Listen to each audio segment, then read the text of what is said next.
તો પાલિતાણામાં છેડતી કરનાર નરાધમને હવે જેલ હવાલે કરી દેવાયો છે।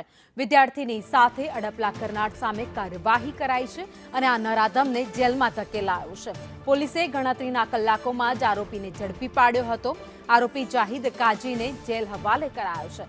નરાધમ સ્કૂલ વાન ચાલકે અડપલા કર્યા હતા વિદ્યાર્થીની સાથે, ત્યારબાદ ફરિયાદ નોંધાઈ અને કલાકોમાં જ પોલીસે આરોપીને ઝડપી પાડી જેલમાં ધકેલી દીધો। વધુ અપડેટ સાથે સંવાદદાતા રાકેશ સાગઠિયા અમારી સાથે જોડાઈ ગયા છે। રાકેશ, વિદ્યાર્થીની સાથે અડપલા કરનાર આરોપીને જેલ હવાલે કરાયો।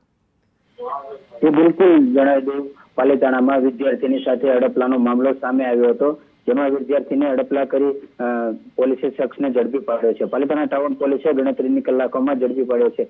તમો વિદ્યાલયની વિદ્યાર્થીની સાથે ડ્રાઈવરે કર્યો હતો અડપલા અને પોલીસે જાહિદ કાજીને ગણતરીની કલાકમાં ઝડપી પોલીસે આરોપીને ઝડપી લઈ કોર્ટમાં રજૂ કર્યા બાદ ભાવનગર જિલ્લા જેલ હવાલે કર્યો છે।